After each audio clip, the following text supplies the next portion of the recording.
Hi dear students, welcome back my YouTube channel challenge success point. मित्रों, आज हम लेकर आए हैं टीजीटी पीजीटी का practice set. Let's start. Question number 13, which of the following is not correct with reference to narrations. मित्रों, हमें इस क्वेश्चन में नॉट करेक्ट चूज करना है अकॉर्डिंग टू नरेशन के हिसाब से, डायरेक्ट इनडायरेक्ट के हिसाब से हमें कौन सा विकल्प करेक्ट नहीं है ये चूज करना है। Option A, in changing direct speech into indirect speech, yesterday is change into the day before. यानी डायरेक्ट स्पीच से इनडायरेक्ट स्पीच में बदलते समय स्टरडे को हम बदलकर डे बिफोर कर देते हैं। सही है। Option B, when the reporting verb is present और future tense so change into indirect reported speech tense not changed. मित्रों, जब रिपोर्टिंग वर्ब प्रेजेंट या फ्यूचर टेंस में हो तो रिपोर्टेड पार्ट का टेंस नहीं बदलता है। ये भी सही है। फिर दिया गया है when reporting verb in past tense, जब रिपोर्टिंग वर्ब पास्ट टेंस में होती है then reported speech tense is not changed. जब रिपोर्टिंग वर्ब पास्ट टेंस में होती है तब बताया गया when reporting verb in past tense, जब रिपोर्टिंग वर्ब पास्ट टेंस में होती है then reported speech tense is not change, तब रिपोर्टेड स्पीच का टेंस नहीं बदलता है। ऑप्शन डी में दिया गया इन changing direct into indirect the first person reporting verb is change according to object, कि डायरेक्ट से इनडायरेक्ट में बदलते समय first person reporting verb change हो जाती है ऑब्जेक्ट के अनुसार। यह सही नहीं है। So the right answer of this question is option D. Question number 14, in the formation of adjectives from verb which of the following is not correct. Option A, amazing amazed. Option B, admirable admire. Option C, amusing amuse. Option D, bloody blood. मतलब जैसा कि देख रहे हैं कि adjective form यानी verb से ले रहे हैं, ये वर्ब है, वर्ब है, लेकिन यहाँ पर ब्लड ये नाउन है। So the right answer of this question is option D.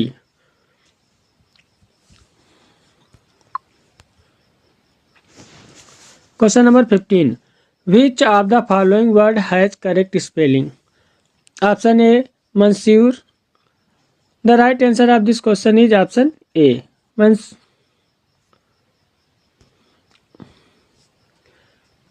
Option A, मंसूर का अर्थ होता है श्रीमान। Question number 16, which of the following rules is not correct with reference of narration. Narration के हिसाब से कौन सा रूल करेक्ट नहीं है। Option A, personal pronoun have different singular and plural number form. Personal pronoun singular और plural number के अनुसार चेंज होते हैं।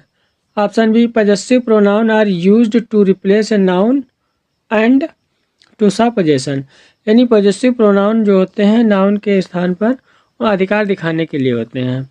ऑप्शन से, इन changing direct into indirect the interrogative sentence replaced by exclamative sentence, जब direct से इनडायरेक्ट में बदलते हैं तो इंट्रोगेटिव सेंटेंस एक्सक्लेमेटिव सेंटेंस हो जाता है। It is not true. So the right answer of this question is option C.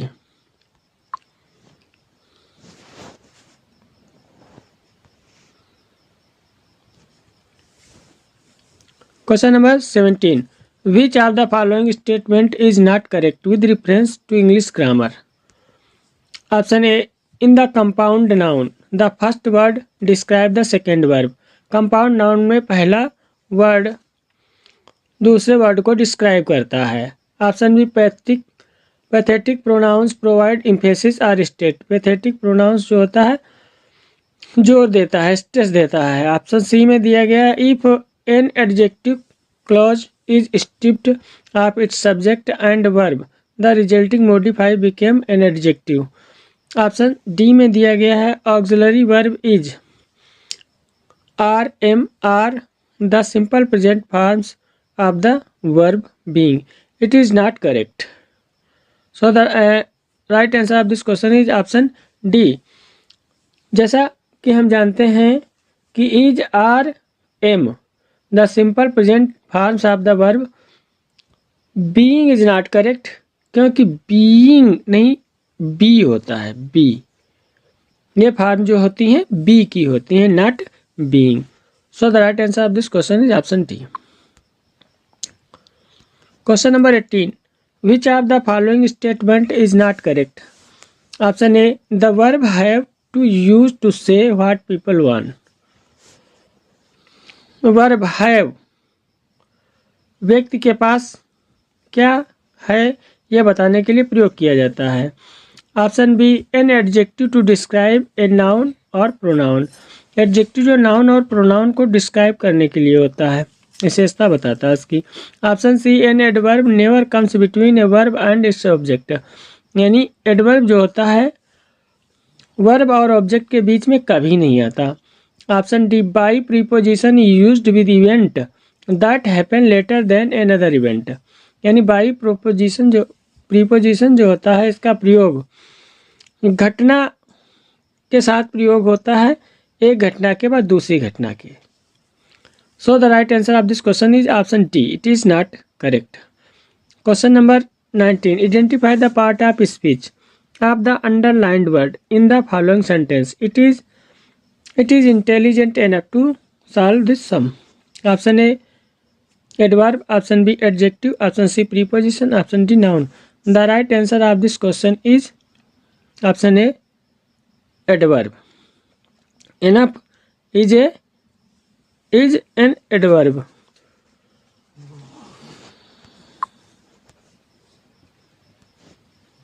Find out the subject in the following sentence. On the top of the hill lives a hermit. Option A. The hill. Option B. A hermit. Option C. On the top. Option D. On the top of hill. The right answer of this question is option A. Hermit. A hermit is subject of the sentence. Question number 21. Which of the following is an example of singular pronoun? Option A. We. Option B. They. Option C. He. Option D. You. Singular pronoun is he. So the right answer of this question is option C.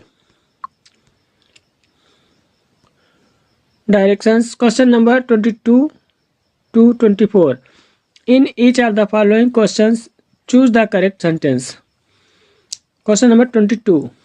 Option A. You must continue your study. Option B. You must continue your studies. Option C. You must continue your studies. Option D. You must continue to your studies. The right answer of this question is option C. You must continue to your studies. Option C.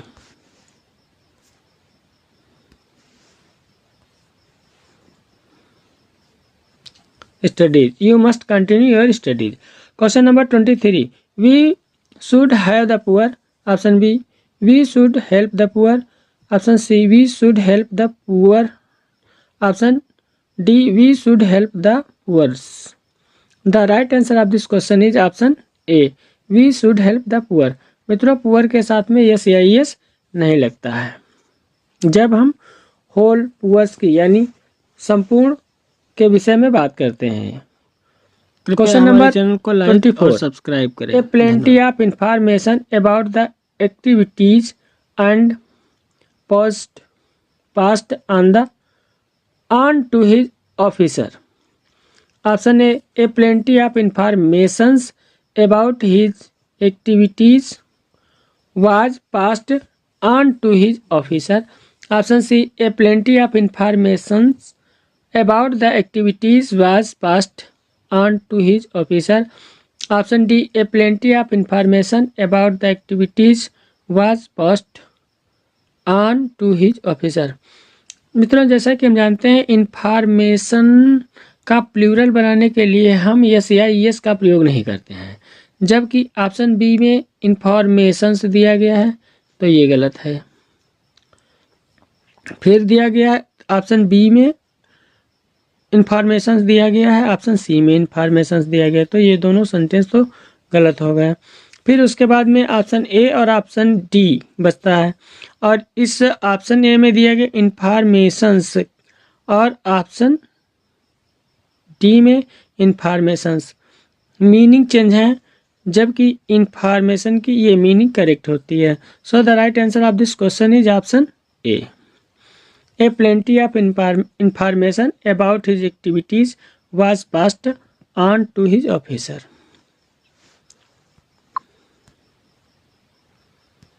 Question number 25. Which of the following expressions is correct?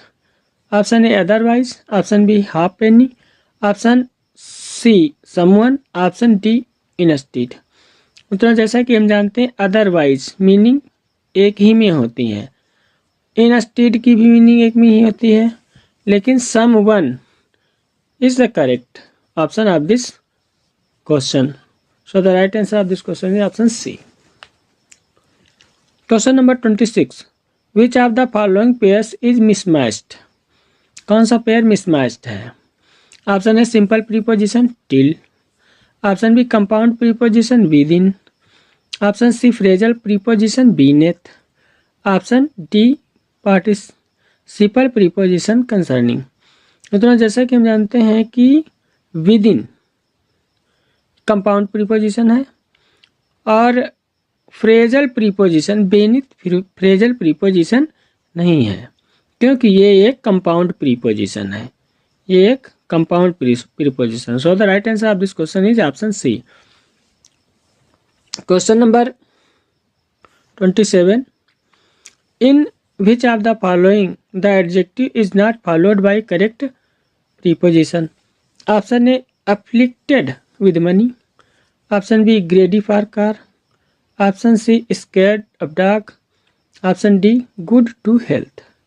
मित्रों option A, option B और option C में preposition का सही प्रयोग किया गया है, लेकिन ऑप्शन डी में गुड टू हेल्थ दिया गया, गुड फॉर हेल्थ होना चाहिए। So the right answer of this question is option D.